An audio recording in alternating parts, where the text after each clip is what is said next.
Women and their allies took to the streets in Washington and parallel cities around the world today, including here in Canada, for the third annual Women's March. The Women's March that's been happening for the past several years is an important opportunity for us to address issues of gender equality, specifically issues of violence against women, sexual assault, and all the issues that actually has led to the Me Too movement.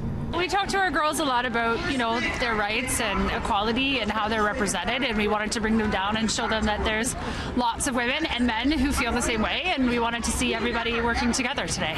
This movement woke me up to how other women felt when they were abused by the political system, because for the first time in my life, when Trump was so-called elected, I felt abused by my political system. The 2017 Women's March is said to be the single largest protest in U.S. history. Millions of protesters united in their opposition to President Donald Trump inspired a broader movement to change American politics. This year, the march has evolved, but organizers say the challenges are the same. We are here because Donald Trump should not be in our White House. And what a year it was, as the movement faced Brett Kavanaugh's confirmation to the Supreme Court. Who is going to vote on Tuesday? The midterm elections.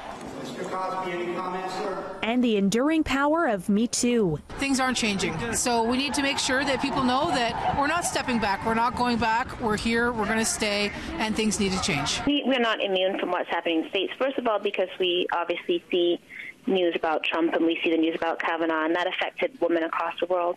But of course in Canada it's not like sexual assault or rape or harassment is only an American phenomenon. So those conversations have always extended into our communities as well. But today, internal divisions within the Washington event threatened to overshadow the march's efforts, leading to several groups cutting ties and even Democratic leaders staying away. Is it your view that Israel has a right to exist as a nation? I feel everyone has a right to exist. I just don't feel that anyone has a right to exist at the disposal of another group. Some of the leaders of that original march are accused of making anti-Semitic remarks. I've never taken the stance that, oh no, this is a bad thing that this comes out. It's a good thing because then we're talking about it. And how can we move forward and organize with Jewish women if we're not willing to talk about anti-Semitism? So we need to have that conversation. And how can black women organize with other women if we can't talk about anti-blackness? And so that's what I think is happening this year. I think we're really seeing those conversations come to the forefront in messy ways, but in ways that I think ultimately will move us forward. So how do we keep moving forward?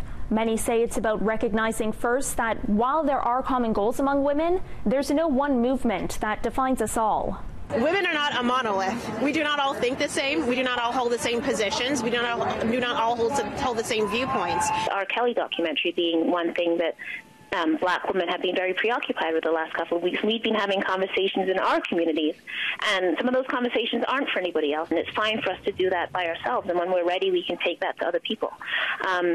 So I think it's okay to have many movements.